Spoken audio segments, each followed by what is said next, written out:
गुरुजी, ये जो प्रश्न है वो शरद सिंह जी ने भेजा है आपके नाम। इन्होंने ये प्रश्न अंग्रेज़ी में हमें भेजा है कि आनंद is permanent, is it a myth और रियलिटी।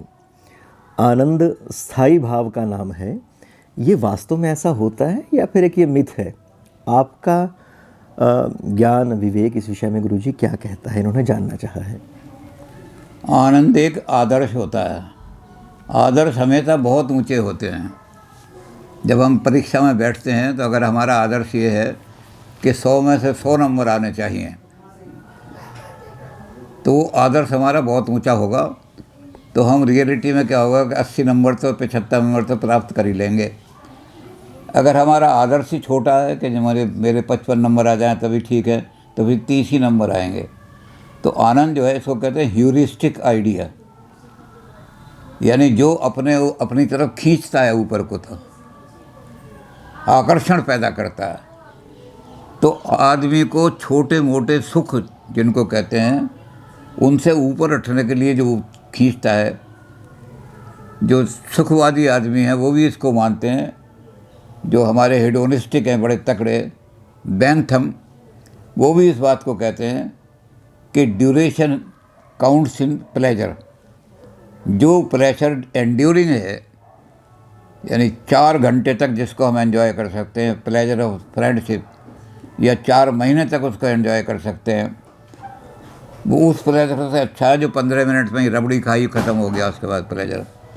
तो हायर प्लेजर वो हैं जिनमें एंड्योरेंस ज़्यादा होता है। 2 साल तक इस प्लेजर को हम भोग सकते हैं, 20 साल इस प्लेजर को भोग सकते हैं। तो इस तरह से एक ऊंचा आदर्श बना दिया है कि एक ऐसी स्थिति आएगी जब आप अनंत पे पहुंच जाओगे। शंकराचार्य ने सबसे बड़ी बात कही है, all limitation is the cause of suffering. आप अपने आप को जितना लिमिट करोगे, लिमिटेशन परिसीमन करोगे अपना, उतने ही आपके दुख ज़्यादा, सफरिंग ज़्यादा होंगे। और आप जितना आपको एक्सपेंड करोगे उतना ही आपको सुख ज़्यादा मिलेगा। जब वो एक्सपेंशन आपका इतना बढ़ जाएगा कि मैं व्यक्ति नहीं हूँ बल्कि मैं तो सारा प्रांत हूँ, तो जब प्रांत के लिए आप सारा करोगे तो आपको जो आनंद आएगा वो ऐसा आनंद आए जो 20 साल तक भी लगा रहे सारा। फिर आप सोचोगे मैं सारे देश का, मेरा जो एक्सटेंशन है, मेरी जो ईगो है वो सारे देश की ईगो से जुड़ी हुई है, तो बहुत आनंद आएगा। वो आनंद ऐसा होगा जो 20 साल 50 साल तक भी। और इससे भी ऊपर जब आप इन्फिनिट बन जाओगे तो फिर इन्फिनिट हो जाएगा आनंद। तो इन्फिनिट तो आदर्श है, उसको आदर्श को प्राप्त करना हर एक के बस की बात नहीं होती। आदर्श तो आदर्श ही रहता है, खींचता है ऊपर को। अगर आपका आदर्श लो हो गया, low thought means lowering the standard of life. अगर आपका आदर्श ही छोटा हो गया तो लाइफ के सारे स्टैंडर्ड गिर जाएंगे। आपकी भाषा भी गंदी हो जाएगी, आपका व्यवहार भी गंदा हो जाएगा।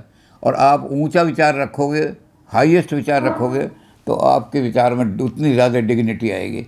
तो आनंद एक आदर्श है, उस आदर्श को प्राप्त करना है। आनंद को प्राप्त करने के लिए आगे बढ़ो और आगे बढ़ो और आगे बढ़ो। अभी इससे भी ऊपर बढ़ना है, इससे भी ऊपर बढ़ना है।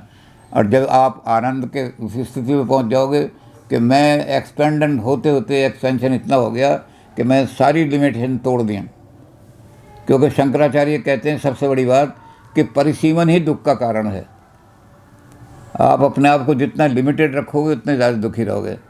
तो कितने परिसीमन आप तोड़ोगे उतना ही आपको आनंद आएगा। और जब आप सारे ही परिसीमन तोड़ दोगे, इन्फिनिट बन जाओगे, तो वो आनंद भी इन्फिनिट हो जाएगा। तो इसको कहते हैं ह्यूरिस्टिक आइडियल, यानी वो आइडियल जो अपनी तरफ खींचता है। ये आपको खींचेगा, 100 में से 100 नंबर लूँ, 100 में से 100 नंबर लूँ, 100 में से 100 नंबर लूँ, तो आपको ज़्यादा आनंद आएगा पढ़ाई में, और नहीं तो बोझ समझोगे आप पढ़ाई को।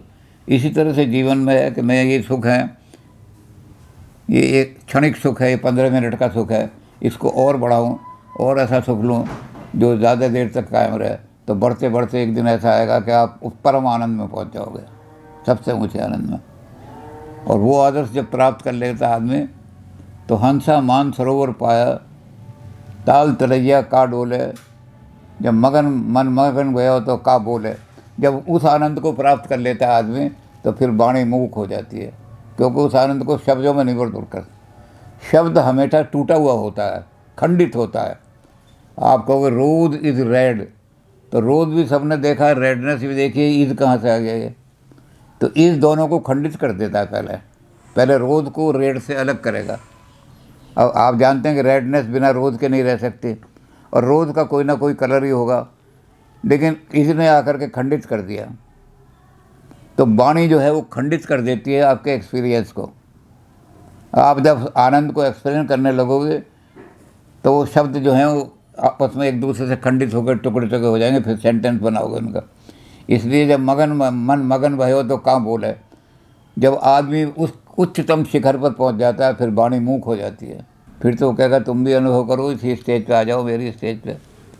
तो आनंद एक ह्यूरिस्टिक आइडियल है जो खींचता है ऊपर को, जी। आदमी को ऊपर उठने के लिए कहता है, और उठो, और ऊंचे उठो, और ऊंचे उठो, और सीमाएं तोड़ो, और सीमाएं तोड़ो।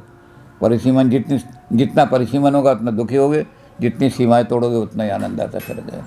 तो ये आनंद को हम आदर्श मानते हैं जो अपनी ओर खींचता है। जी।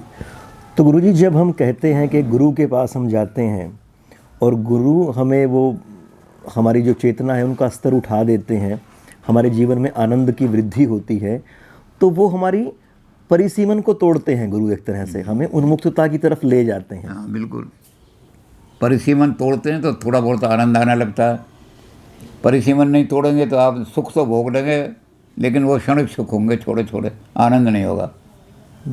और गुरु के पास जाएंगे तो जो गुरु इस तरह करेगा कि हमें ऊपर को उठाए, तो हमें वहाँ आनंद की भी अनुभूति होगी थोड़ी बहुत। लेकिन परम आनंद पे गुरु नहीं, परम आनंद पे तो खुद ही अपने एफर्ट से ही पहुँचेगा आदमी। अहम ब्रह्मास्मि हो जाएगा।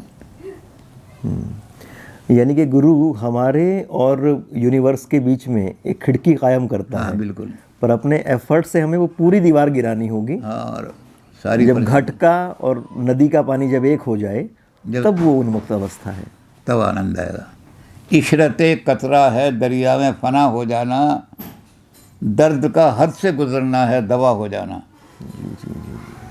जब दर्द अपनी हद से गुजर जाए तो अपने आप ही अपनी दवा बन जाती है फिर आदमी को। तो इशरते कतरा, बूंद का सबसे बड़ा आदर्श क्या है?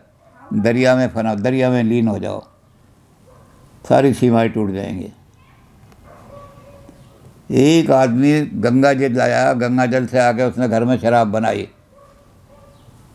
गंगा जल बोतल तक सीमित हो गया तो नशा आ गया, उसमें शराब बना ली। दूसरा आदमी जो था उसके हाथ में शराब थी, उसने फेंकनी थी, लेकिन वो सोच था बोतल मेरे काम आ जाएगी, तो उसने शराब गंगा जी में डाल दी। अब गंगा जी में नशा नहीं आएगा शराब। तो अपने आप को अखंड में लीन कर दो, अपने आप को असीम में लीन कर दो, वो सच्चा आनंद होगा। वहाँ शराब की बदबू, शराब की सब खत्म हो जाएगी। ओहो। और जब सीमन हो जाएगा तो नशा भी आ जाएगा, उसमें बीमारी भी हो जाएंगी सारी सारी।